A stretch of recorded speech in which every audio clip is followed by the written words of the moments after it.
Are we good? Yeah, we're going. Yeah. All right. Hi, everyone. Thanks for coming tonight to welcome Chad Bryant with his new publication, Prague, Belonging in the Modern City. He's joining conversation tonight with William Buckley, another professor at UNC. I'd also like to thank our co-partners for this event, Carolina Public Humanities at UNC. They are partners for this event and an event on Thursday night and other ones throughout the fall. So if you want any of their material information about their programs, it's on the table near the front where Chad was signing books before the event. You can find out more about their upcoming programs and our programs on our website as well. I'm Maggie. I'm the marketing and events coordinator here at Flyleaf. Thanks for coming tonight and supporting Flyleaf by buying your books here and supporting us so that we can put on events such as these. And to make sure that we're able to provide these events to our community, we're recording our events now and we're going to be putting them up on our YouTube channel so that for folks that don't want to come in person, they can access later on the events on our YouTube channel. So Chad has already signed your books, so there's no need to do that after the talk. Our store closes at 7 these days, so that's the reason why we're doing the signing before the talk.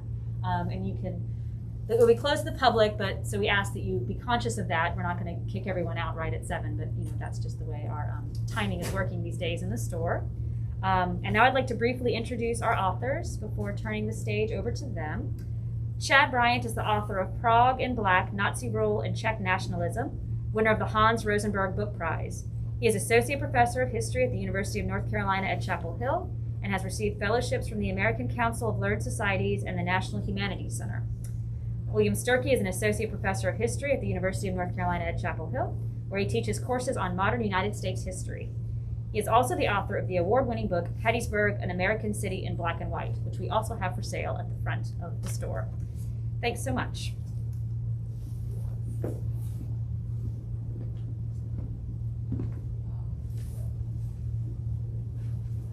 Great.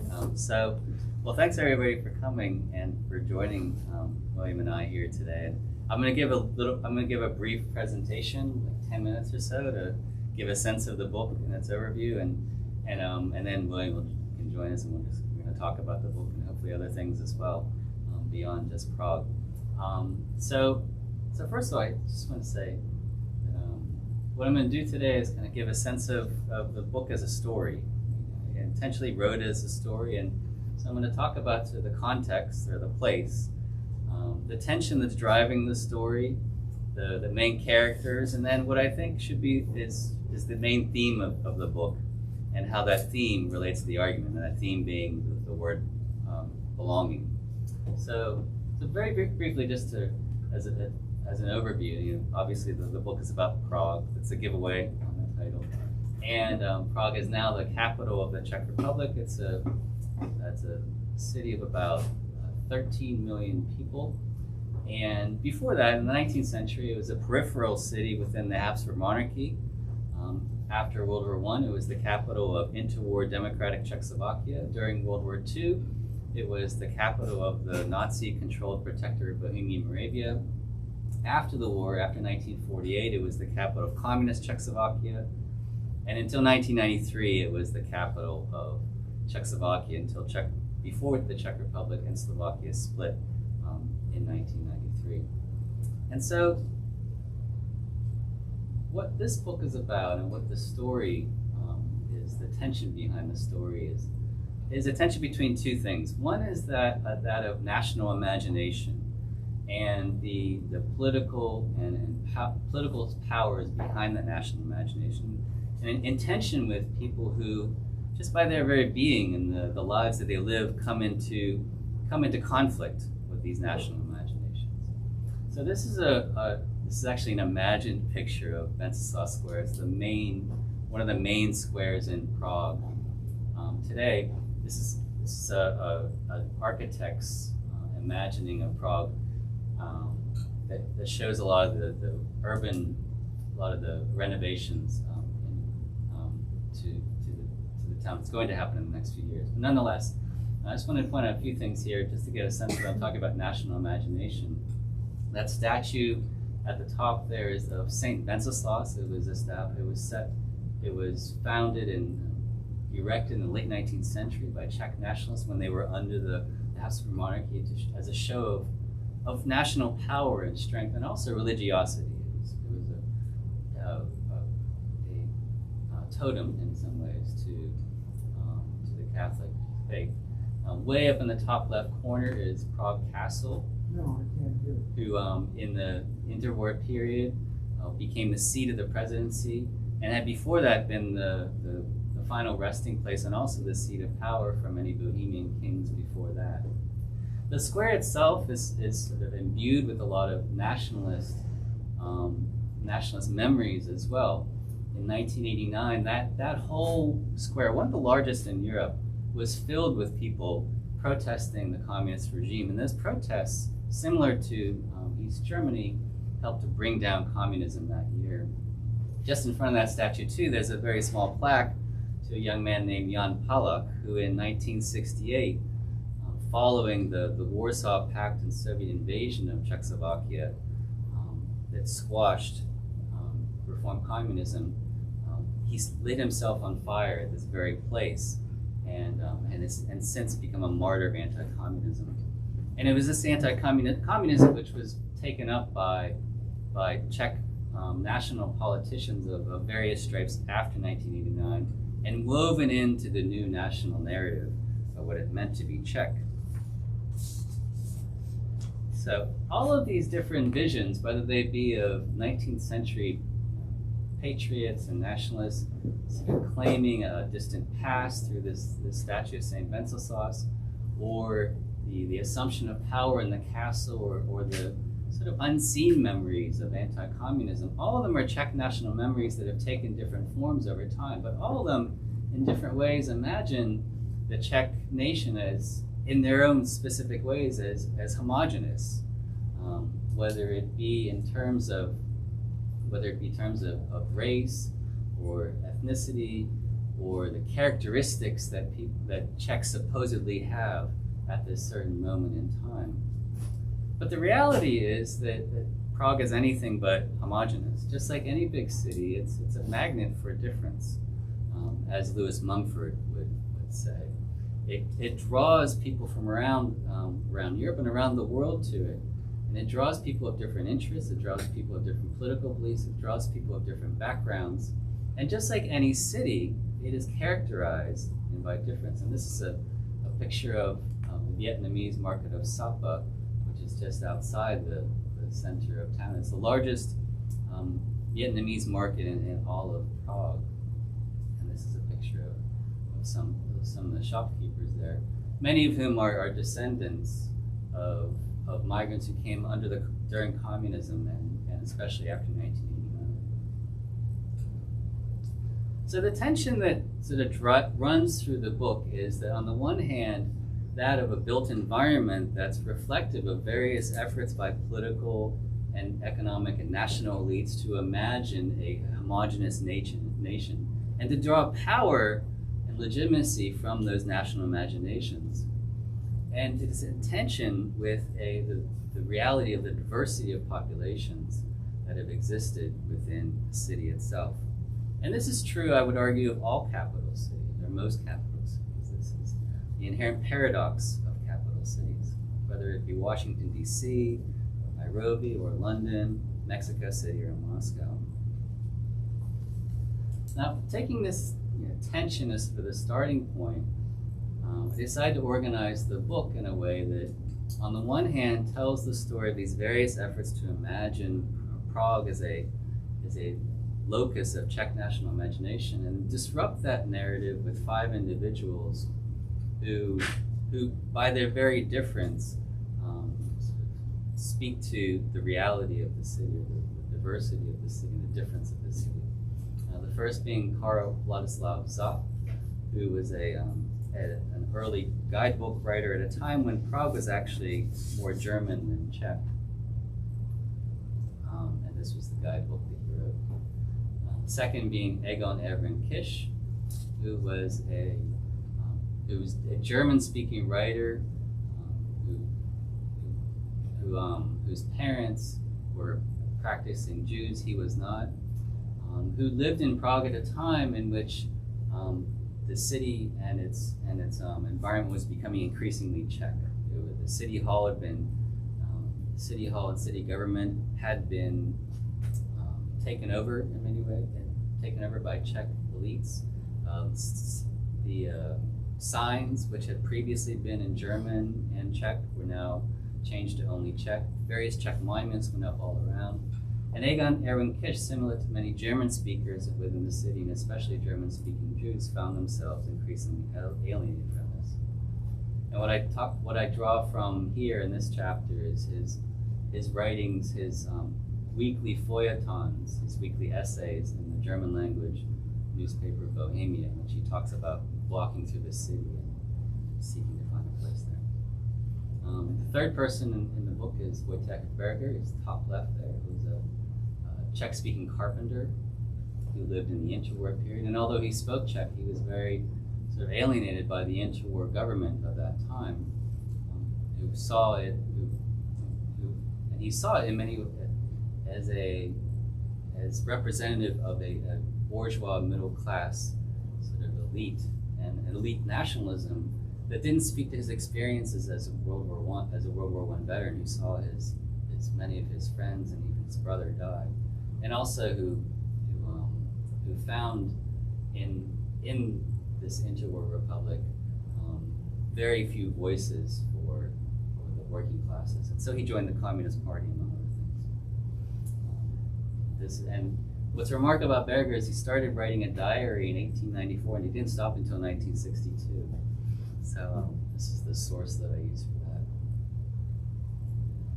The fourth character is Hana Frankava, who is an actress whose father was executed by the communists and was actually expelled from the city and came back and worked as an actress. She wrote a novel called Divné kořeny, or Strange Roots, which I draw upon along with interviews. And the last one is Zhuang Nguyen Yeraskova, who was the daughter of Vietnamese migrants, and in 2000,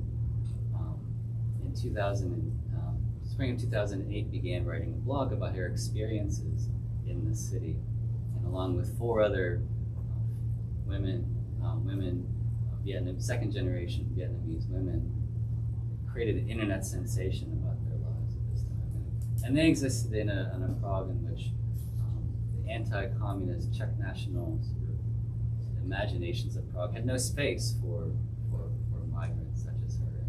And once after the recession of 2008, she and others became the target of an increasing xenophobia.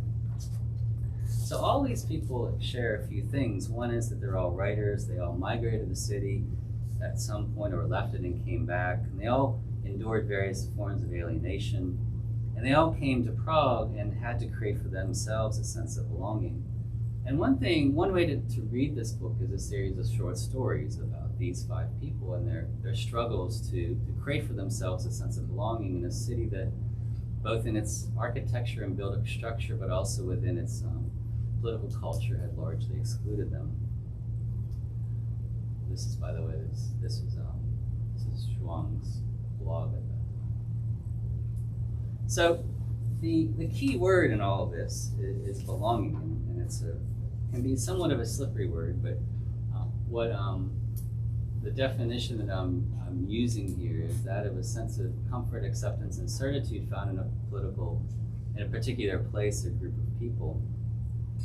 And the word is really interesting because it's not a coincidence that this particular definition of belonging in the English language first came into usage in the early 19th century, when urbanization and industrialization and the post-French Revolution political changes of Europe had disrupted people's sense of certitude in place and time. One of these responses to what we might call the crisis of belonging was nationalism.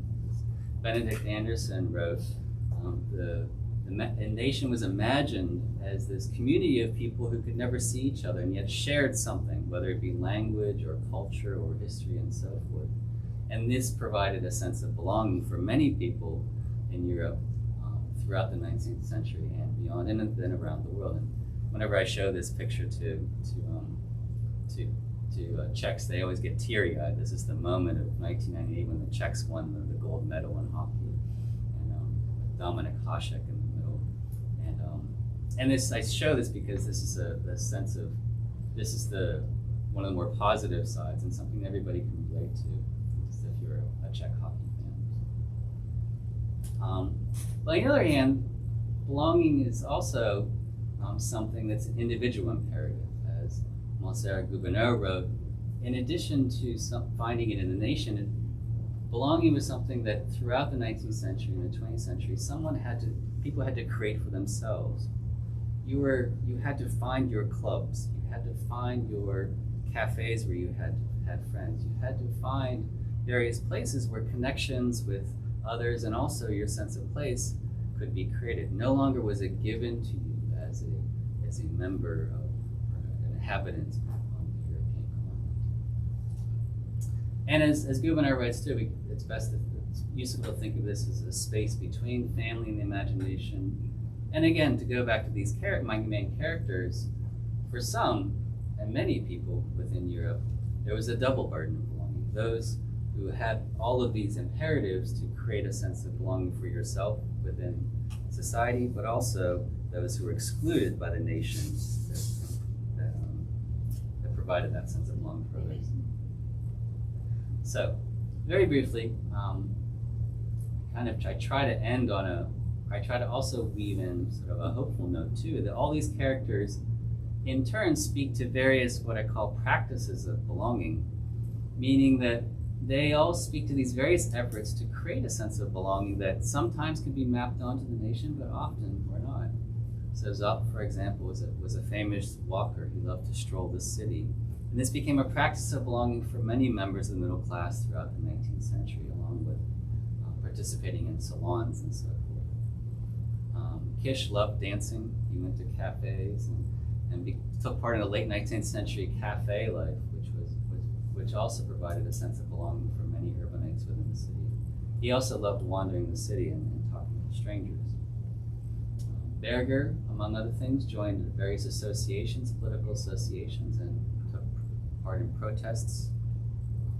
Frankava became a well-known actress and found community within the theaters, which under communism enjoyed a remarkable amount of autonomy. And when, in addition to forming online communities for young Vietnamese who had been largely isolated from each other in the post-1980 world, also used these online communities to create associational life, various forms of associational life. And this is one of the most admirable associations among young Vietnamese in Prague, called Viet Up, which does a lot of charity work, helps Vietnamese parents who don't speak Czech navigate the school system and so forth. So the bottom line is that what I'm trying to do here in this book is to write a history of Prague that tells, on the one hand, a story of the city and its various attempts to imagine the built environment as Czech, and the ways that Prague, as Vladimir Matsura, one famous Czech writer, wrote, Prague is a museum, a mecca, an imagined stage for the nation. On the other hand, I'm also making an argument about belonging in the modern era and what these characters might tell us about the need for and possibilities for belonging in our age. And I also implicitly sort of try to make a few arguments that are calls for action. One is to ask how open cities might create the condition for citizens to create and practice various forms of belonging while addressing the exclusions that this double burden of belonging has imposed upon them. And to prioritize everywhere the notion that everyone deserves a sense of belonging, whether it be in our schools, our university, our cities, or our polity. And more broadly, hopefully, that in belonging we might find something that suggests a common humanity, something that acknowledges difference and celebrating difference, while finding something that among all that everyone needs and shares. So that's it. Thank you.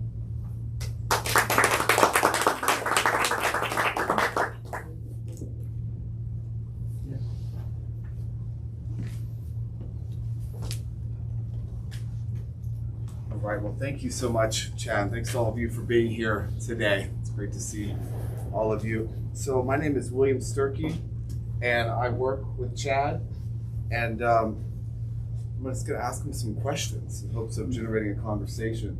One of the things I think that Chad didn't mention about the book, but that I really love, that it does is it paints this history of Prague happening in the background of all these people's lives. So it's like an urban biography. And so it's how all of these people are experiencing the city, moving through the city, observing the city, writing about the city. And it's really powerful. And I think you heard the ambition toward the end of your talk. This is really a book about humanity and how we belong. I think that's something that can extend to all of us, certainly. But I've got to start with the first question. So Chad and I are both from Western Pennsylvania. And I'm curious why Prague. Obviously you started, your previous book was also about Prague, and you've returned to it for a second book. So what is it that drew you to the city and kept you there? Yeah, that's a good way. So yeah, I worked with both Western Pennsylvania, and when I was in high school, I had no no thoughts of ever going to even Europe, let alone Prague. And I think one thing that drew me to Prague and the Czech Republic is I taught English as a second language there shortly after college, and sort of just fell in love with the city.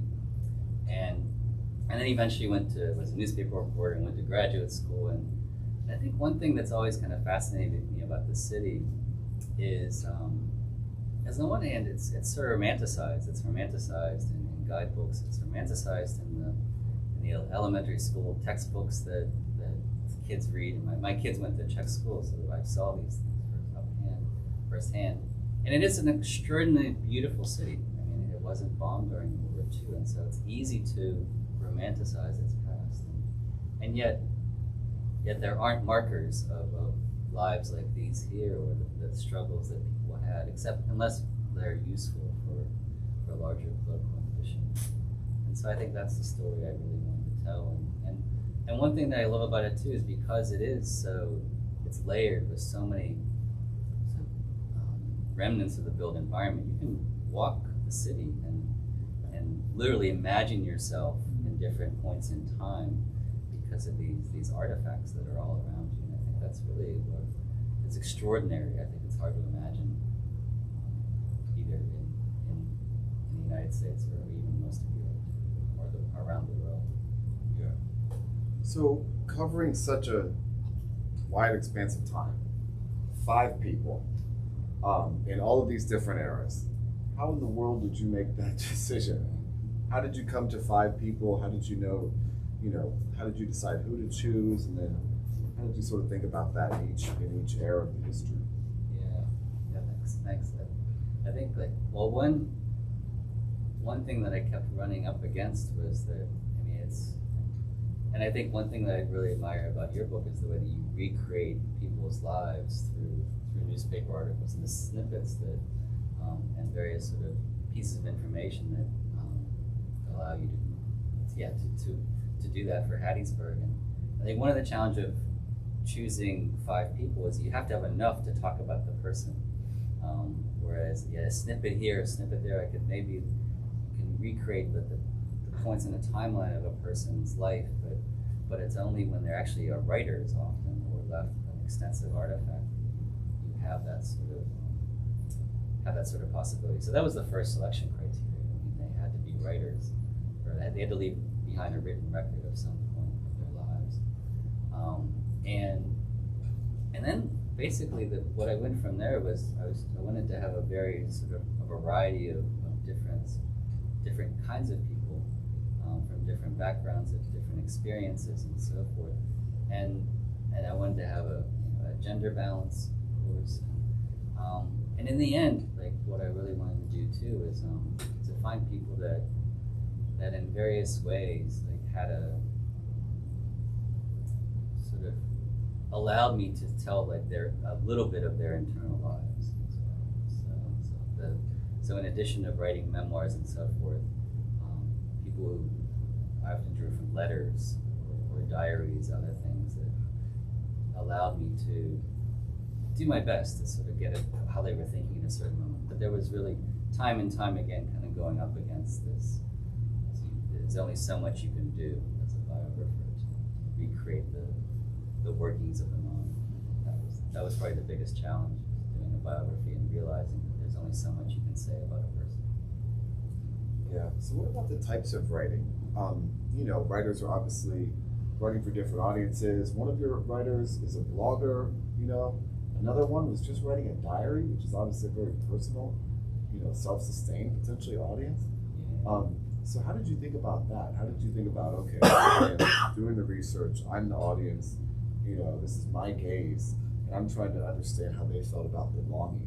I mean, how do you begin to sort of crack that open and interrogate that? Yeah, I think to be honest, it's hard because even there's been a lot of work, especially about Holocaust diaries, but other diaries. Peter Fritsch has a book about another man like this who wrote a diary for 40 years, and what people who study diaries say have come to sort of argue recently is we think of diaries as you sit down, you know, in your bed before night and you're writing your secret thought. Everybody's probably had a junior high diary. You kind of have your most secret thoughts.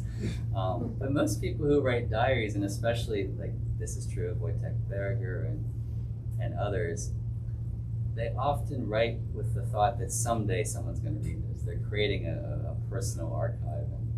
And Berger was obsessed with this. He would often go to the pub every second and third day religiously and write in his diary. And he kept newspaper clippings. He kept long lists of people who wronged him. He kept long lists of every train he took. And I think he believed that someday, and he was right, you know, that someone would come along and be really excited to find a carpenter. He was a member of the working class who had provided all this material about his life. But it was clearly he kept things out too. During the war, he's very quiet. He doesn't mention the Holocaust. He doesn't mention. He downplays the fact that his wife becomes one of the most prominent members of the local Communist Party after World War II, because he's the center of the story. So I think like looking at these absences and kind of realizing that it's a public-facing document, and the blog is in some ways it's the public diary of our time. This is where you, I guess blogs are now more sort of passé, but in 2008,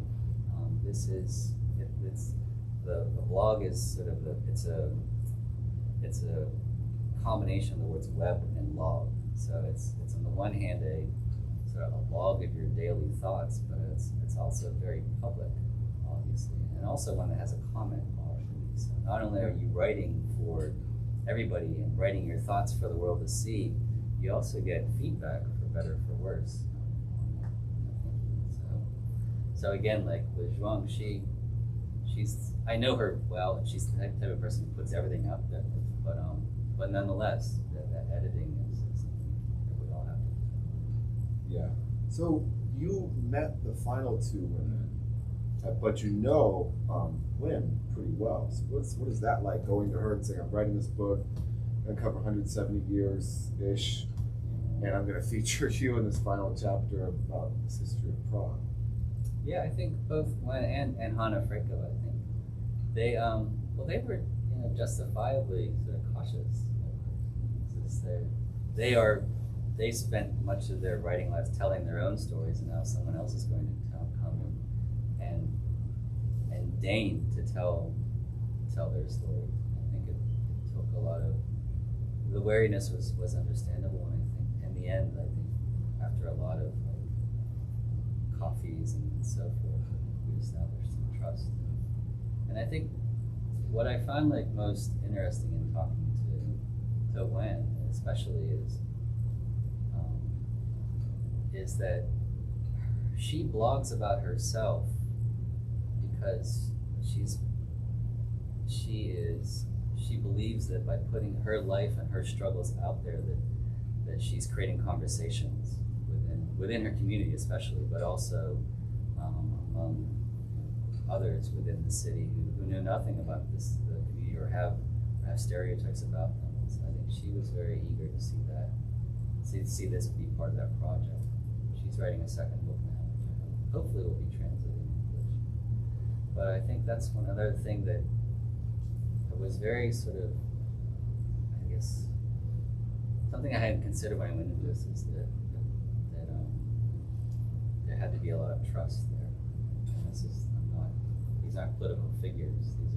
These are people who didn't choose to be necessarily the subject of the book. That required, I think, sympathy. When I started the book, there were a lot of things that surprised me. The tone of the book, I don't do European history. I'm modern U.S.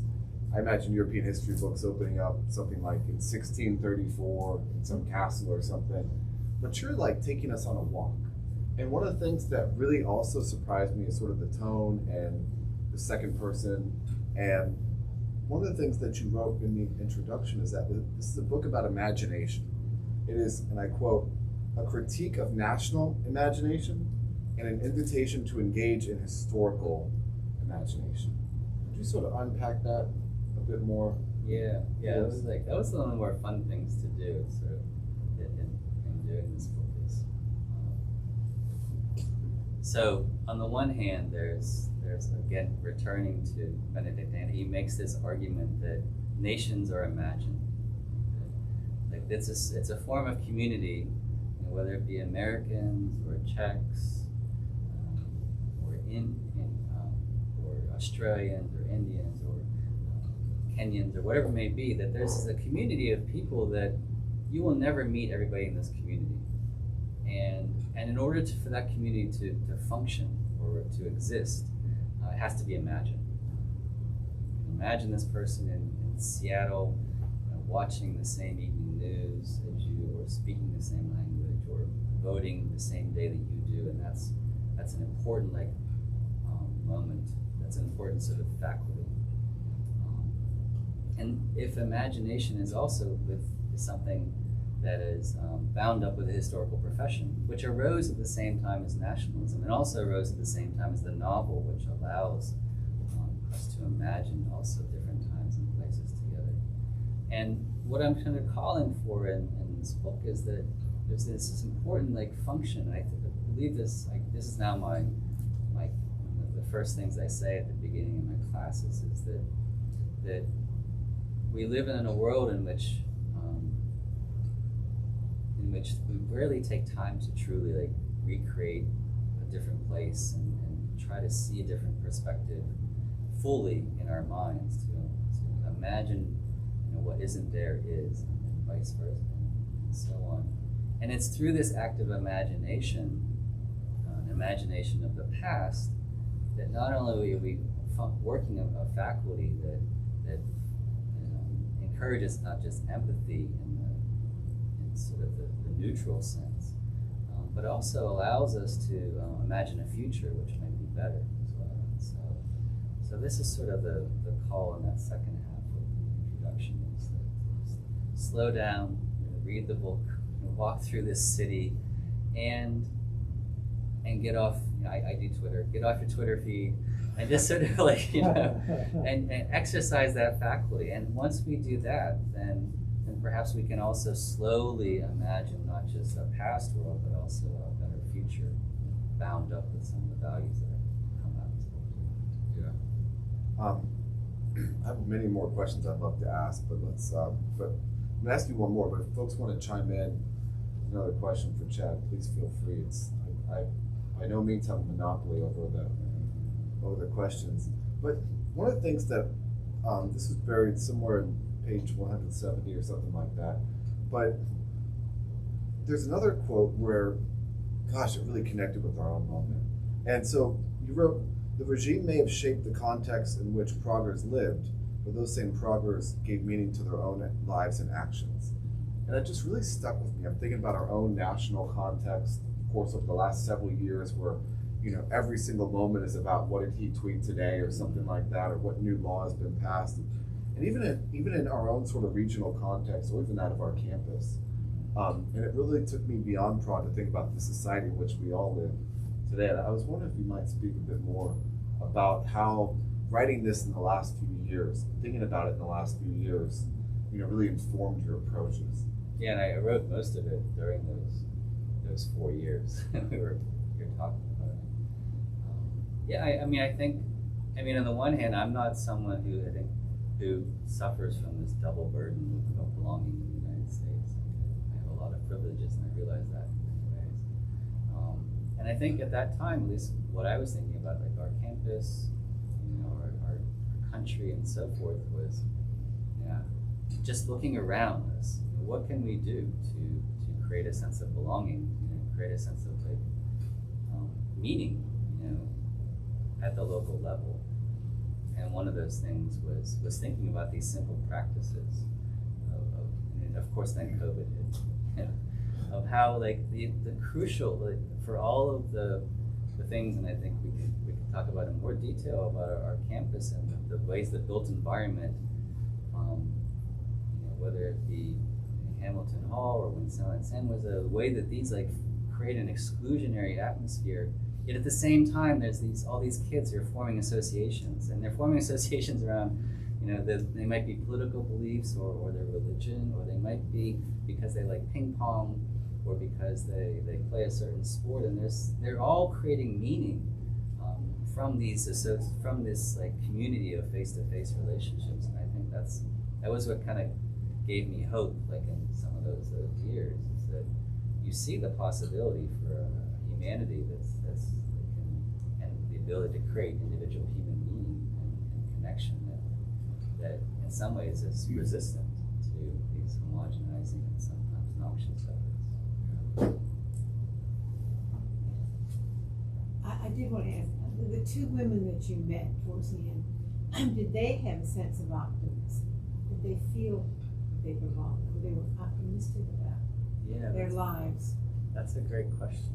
I think with Hana Frankava, she was the ultimate optimist in some ways, because her career took off after communism. She became a film, she worked in a lot of films, and she actually learned Yiddish. Her father was from a Jewish family, and so but she never didn't grow up Jewish, so she learned Yiddish and began performing and actually enjoyed a great. And her story is one of sort of self, I guess, pulling herself up from her bootstraps and succeeding. She I think is optimistic. Whereas Joanne, I think she's actually become more pessimistic, sadly, over time, because of the world that she now lives in the Czech Republic, which like much of Europe, and especially East Central Europe, has become much more overtly xenophobic than it was when she was she began blogging when she was a first year student in college.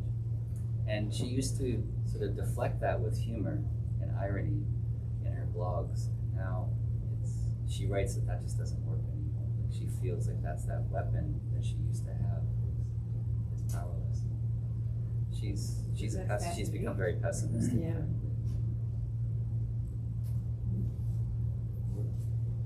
So I wanted to ask you a little more about this concept of belonging, because one of the main narratives about modern cities has often been the story of anomie, the sense exactly the opposite of feeling like you belong. That a lot of sociologists wrote about this, like Durkheim or Georg Simmel or others, that the problem of the modern city is that people have no sense of belonging. And the result of that is often then the appeal of extremist political movements, radical right-wing nationalisms, populist movements. So my question is, how does the narrative you're telling us alter the conception of anomie as the modern urban experience? And secondly, does Prague generate right-wing populist movements like we're seeing right now in Hungary, for example, or in Poland? Or has Prague managed to create a sense of belonging that prevents that kind of right-wing extremism? Yeah, those are great questions. Thanks, Luke. In regards to the first one, there's a whole school of urban studies around the Chicago School, which actually took aim at what you were talking about, this scholarship coming out of the 19th century that saw cities as alienating, full of crime. People go there and become lost and so forth. And what they've shown very definitively is that in a very powerful way, dense cities are actually in some ways better for belonging than small communities, villages, or suburbs. And one reason for that is that cities by definition are a dense population of a lot of people within a circumcised space who can't feed themselves. They have to eat. But in doing so, because there's these dense populations, it makes it much easier for subcultures to emerge. So people from different backgrounds or whatever it may be can find each other. And also, especially in well-planned cities, there's more spaces for people to congregate and so forth. But the idea, the core idea behind the Chicago School, and so this isn't my sort of my innovation here, is that the sheer density of people allows for various, for people to find each other. And so one example is going outside of Prague is turn of the century Warsaw. Many Jewish immigrants who moved to Warsaw, working class Jewish immigrants, created these amazing, fantastically vibrant clubs, and later became Bundes. And many of the future leaders of Israel actually found their people, found like political activists and other fellow travelers within Warsaw, and they did that because they migrated from their villages to the city. And as for Prague, there's nothing special about Prague. There's no magic. It's just as problematic and complicated as other cities. And there are right-wing groups of various sorts, disturbingly so. And this may be like by way of self-criticism. Something that's not in the book is bad actors also find each other in cities. This is true in the U.S. too. I won't say their names, but many of them, we think of this as a rural phenomenon, but many of the groups we think of today, they actually formed in bars and clubs in places like New York and have the media sort of power that are found in the cities as well. So, which is complicating sort of like part to the whole thing. I kind of wonder what you think about your actors imagining themselves in history. So clearly one of the things that you're trying to carve out here is how they found ways to belong up against this sort of nationalism that might have rejected them. But then, so how do they imagine themselves in this history if that nationalist identity, or the roots of that, are so often rooted in this claim to like, our people were always here, this was made by our people, this is our sense of belonging, the history of it. And so how do your folks, imagine themselves in sort of that historical continuum? Yeah, that's a great question. I hadn't thought about that before. I mean, I guess it would depend on the characters. So to take Egon Erwin Kisch, he was the German Jewish writer who was composing these feuilletons around the turn of the century.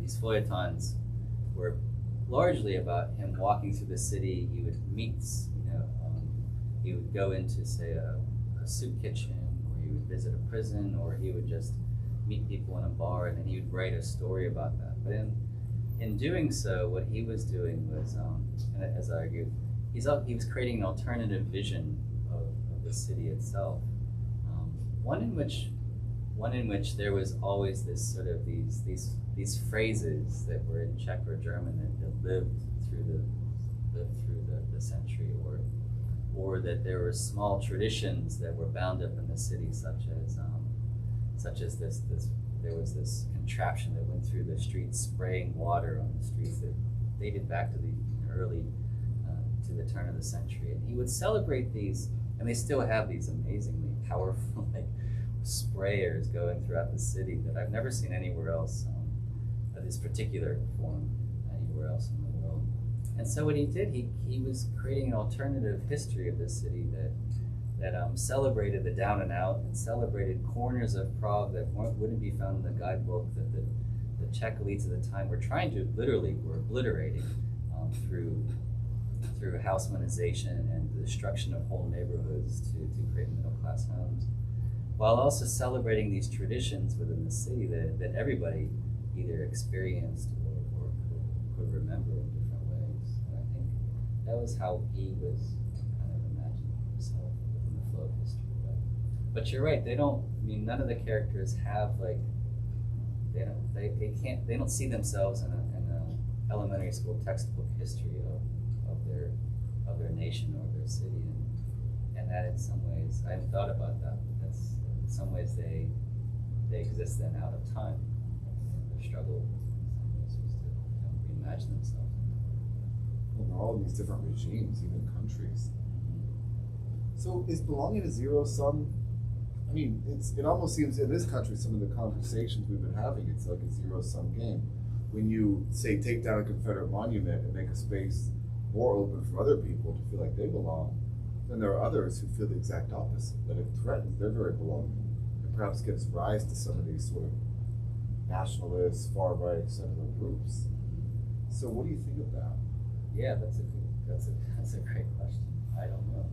And I think so the parallel question is can we have sort of a commonality of can nationhood exist without exclusionary forces, or even have imagine like a common narrative of say our university that it somehow includes everyone. That's really the point. But it's a good question of like why. I guess first of all, why some people feel that that is a zero sum game. And I think the bigger challenge, and I think this is a challenge for all of us who live in a world in which nationalism is not going away, right? And also the forces of racism are not going away. But also just thinking about nationalism is how do we imagine a nation that isn't a zero sum game? Like how do we do that mentally and through our historical work and so forth? I have a hard time getting my mind around it because I wonder if nationalism has as a poison pill like an exclusionary aspect to it. That's a great point. I mean, the answer coming to my head would be a lot easier if some of the founding fathers weren't slave owners. But yeah, or as Amanda Gorman said, paraphrasing, it's not just pride in your nation, it's the ability and willingness to repair what's wrong. I think that's part of the answer. But the question is whether that's palatable and why it isn't. I want to read the final sentence of your book, which I thought was very beautifully written and ambitious. And I'm going to read it and prompt you to give us all the solution to this puzzle about belonging and nationalism. Okay? Right. So this is what you asked for. You wrote this beautiful book. We might imagine ways in which this common humanity coexists with human difference and nationalism, and thus we might imagine a better future. So Chad, what is that better future, and how do we come to terms with these conflicts? Well, I think we're kind of puzzling through it right there. I think that's the challenge for historians. I think we have to get in the business of not just writing histories that are critical of a certain past or memory or regime, but also getting the active business of imagining, like not just a past but a future that can do just what you talked about.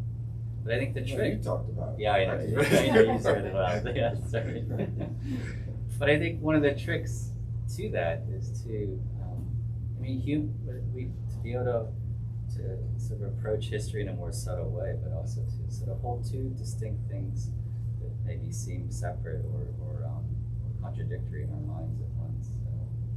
So the history of, say, a nation or a city can include a lot of difference, right? It doesn't have to be a simple narrative of heroism or whatever, but it still can be something that we're proud of. I think we can imagine writing a history of the university or our country that it includes slavery, but perhaps that can do so in a way that motivates us to act in the present and perhaps takes pride in that action. Because I'm speaking very vaguely, but I don't really have an answer to this. But that was the throwing down of the gauntlet, like hoping that we all just kind of take up that challenge. Who do you see as your ideal audience for this book? Who are you thinking of as the readers? Yeah, that's good.